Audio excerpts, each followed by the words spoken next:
Les primo-demandeurs de l'aide sociale auront maintenant droit à une prestation de 399 par mois.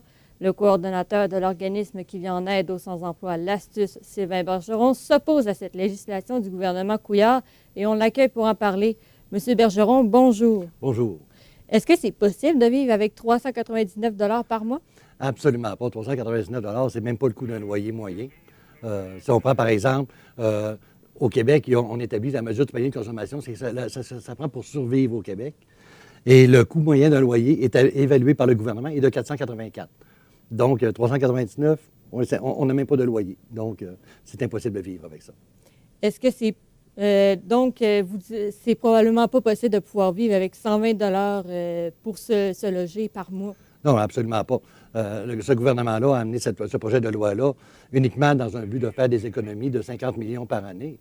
Mais en bout de ligne, c'est sans calculer les effets que ça va avoir, ça va augmenter probablement la criminalité, les problèmes de santé. Ça va être énorme, les répercussions de ça. Est-ce que c'est possible de pouvoir se nourrir avec seulement 30 par mois? Absolument pas. C'est 30 c'est même pas... je prends un coût moyen d'épicerie pour une personne qui doit faire attention avec les légumes et tout ça. On s'en sort pas en bas de 100 Donc, imaginez, ça par semaine. Imaginez si on dit, tu dois le faire avec 30 par mois, c'est impossible. Est-ce que les prestataires actuels de l'aide sociale vont être touchés par cette loi-là? Bien, actuellement, selon les dires du ministre, non. Parce que, pourquoi qu'on dit selon les dires, c'est que dans le projet de loi qu'ils ont adopté, tout va être défini dans le prochain règlement. Donc, le règlement n'étant pas écrit, on ne sait pas exactement encore vers quoi le ministre va se tourner.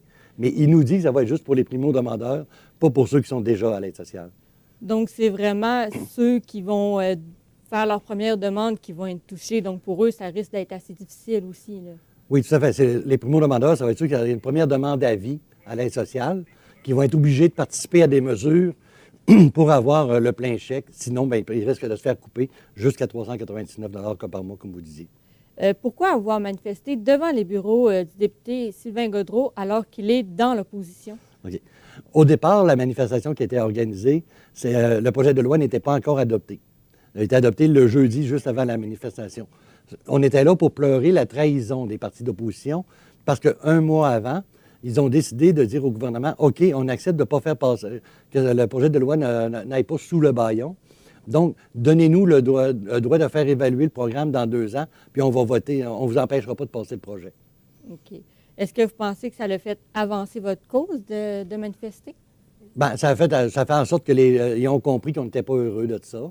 Puis ça fait encore en sorte que la population a encore entendu parler des problématiques que le projet de loi 70 va amener dans notre société, qui est un projet basé uniquement sur des préjugés. Il n'y a rien de vrai dans ce qui a été amené. Est-ce qu'il y a beaucoup de gens dans la région qui sont touchés par ça? Le problème, c'est que ce n'est pas énormément de gens. On parle au total au Québec d'à peu près 17 000 personnes.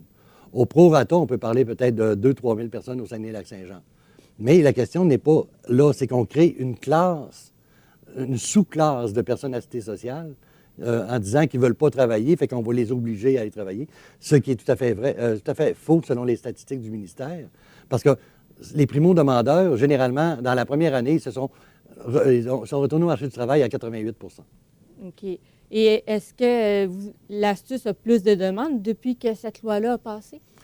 Pas encore, parce qu'elle n'est pas encore en application. Il va falloir attendre le règlement. Là, on a un jeu qui joue en notre faveur, c'est-à-dire la grève des juristes actuellement. Donc, ils ne peuvent pas écrire le règlement actuellement. Donc, on a encore un petit temps là, pour continuer d'essayer de faire changer le ministre d'idée.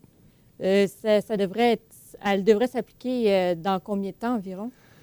On ne pourrait pas dire, ça va dépendre quand la grève va terminer. Quand la grève des juristes va se terminer, bien là, ils vont écrire le règlement, ça devrait prendre peut-être un mois. Et après ça, ils vont faire un avis. Et là, on va avoir 45 jours avant qu'il soit mis en application. Comment votre organisme aide justement les personnes qui sont sous l'aide sociale? Bon, il y a plusieurs façons. La première façon, c'est plus notre volet politique, c'est-à-dire de sortir dans la rue, faire des revendications, écrire des mémoires aux partis politiques pour expliquer les problématiques que ça va engendrer. Et il y a aussi le volet individuel, c'est que lorsque les gens nous le demandent, bien, on peut faire de la représentation pour contester les décisions que le ministère a rendues contre eux. OK. Et comment vous allez faire? Est-ce qu'il y a d'autres moyens de pression, en fait, que vous avez prévus contre cette loi-là? Pour l'instant, il y a un moyen de pression qui vient de se mettre en branle là, au niveau national par notre coalition nationale. C'est que là, on va envoyer des lettres au ministre qui s'appelle le budget de la honte. Faites le test du budget de la honte. Et il y a une feuille de budget où on donne le montant d'aide sociale et ce que dit la mesure de panier de consommation. Et après ça, on va dire, bon, bien, fais-nous un budget maintenant avec 399 pour être capable d'arriver. Donc, on peut mettre après ça nos commentaires, dire pourquoi que c'est pas possible. Donc, Merci beaucoup, M. Bergeron. ça fait plaisir. Je m'entretenais avec le coordonnateur de l'Astuce, Sylvain Bergeron. Mesdames et messieurs, au revoir.